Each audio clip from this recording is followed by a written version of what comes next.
வணக்கம். வாழ்க வளமுடன். இன்னைக்கு ஞானஸ்த திருவிழா யாரை பத்தி பார்க்க போறோம்னா, தூத்துக்குடி மாவட்டத்தில இருக்கக்கூடிய ஒரு புகழ்பெற்ற ஜீவசமாதிய பத்தி பார்க்க போறோம். அந்த ஜீவசமாதி எங்க இருக்குன்னா, தூத்துக்குடி மாவட்டம் கோவில்பட்டி அருகே பார்த்தீங்கன்னா, இளையரசனேந்தல் அப்படிங்கிற ஊர்ல இருக்கு. அந்த ஜீவசமாதியோட பேரு பேப்பர் சாமிகள் ஜீவசமாதி.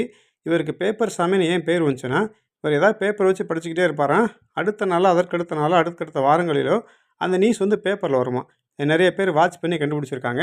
அதனால தான் அவருக்கு பேப்பர் சாமின்னு. எப்போ ஏதாவது பேப்பர் வச்சு படிச்சாலே உட்காந்து வந்து எல்லாம் வாட்ச் பண்ண ஆரம்பிச்சுருவாங்களா, ஏதோ நடக்க போகுது அப்படின்னு சொல்லிட்டு, அந்த அளவுக்கு புகழ் பெற்று விளங்கியிருக்காரு.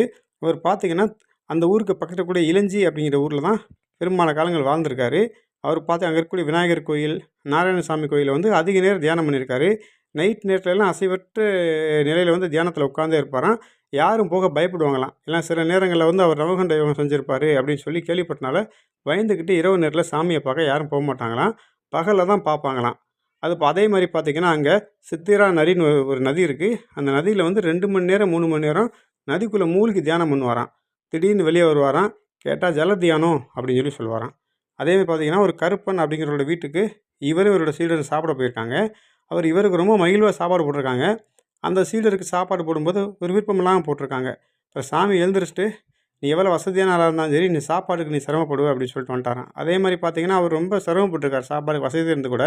அதனால சாமியோட வாக்கு பலிக்கும் அப்படிங்கிறதுனால, நெறைய பேர் பயந்துகிட்டு அவர்ட்ட வார்த்தை வாங்கிடக்கூடாதுன்னு ரொம்ப குறியா இருப்பாங்க. அவர் கோவமா இருந்தா பக்கத்திலேயே போமாட்டாங்களாம். ஏதாவது சொல்லிருவாருன்னு சொல்லிக்கிட்டு, அவர் நல்லா சிரிச்சுக்கிட்டு இருக்கப்ப தான் பக்கத்தில போவாங்களாம். ஏன்னா, அவரோட வாக்கு வந்து அந்த அளவுக்கு பலிக்குமாம். சாமி எப்பயுமே நிறைய சித்தரோட தொடர்புலயே இருந்திருக்காரு. அப்புறம் இளையரசனேந்தரோட ஜமீன்தார் வந்து குடும்பம் வந்து சாமிக்கு ரொம்ப நெருக்கமா இருந்திருக்கு. ஒன் டைம் இந்த ஏரியாவுல வந்து மழையே பெய்யாம ரொம்ப வறண்டு போயிருக்கு. அப்ப எல்லா மக்களும் போய் பேப்பர் சாமிகிட்ட முறையிட்டுருக்காங்க. இந்த மாரி மழை பெய்யாம இருக்கு அப்படின்னு சொல்லிட்டு. அவர் வந்து பரிபாஷையில சொல்லியிருக்காரு. பாத பூஜை செய்யணும், ஊர்வலம் போகணும், மழை பெய்யும் அப்படின்னு சொல்லிட்டு.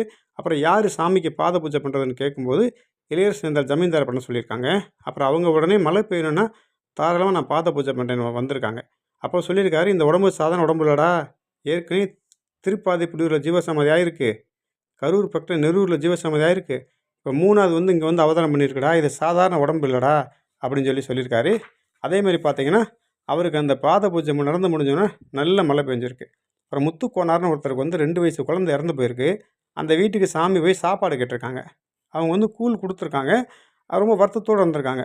முகத்த பார்த்தோன்னே சாமி கேட்டிருக்காரு, "என்ன குழந்தை இறந்துருச்சா?" அப்படின்னு சொல்லிட்டு கொஞ்சம் கூழ வந்து அந்த குழந்தையோட வாயில விட்டுருக்காரு. குழந்தை பிழைச்சுக்கிச்சு.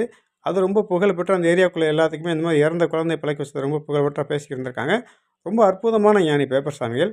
அவரோட ஜீவசமாதி பார்த்தீங்கன்னா, இளையரசனேந்தல்ல 1964ல ஜீவசமாதியா இருக்காரு. அந்த ஏரியாவிலே பேப்பர் சாமியோட ஜீவசமாதி ரொம்ப விசேஷமானது. நீங்க தூத்துக்குடி மாவட்டம் போனீங்கன்னா, பேப்பர் சாமியோட ஜீவசமாதிக்கு போய் அவரோட ஆசீர்வாதம் வாங்க. நல்லது. வாழ்க வளமுடன்.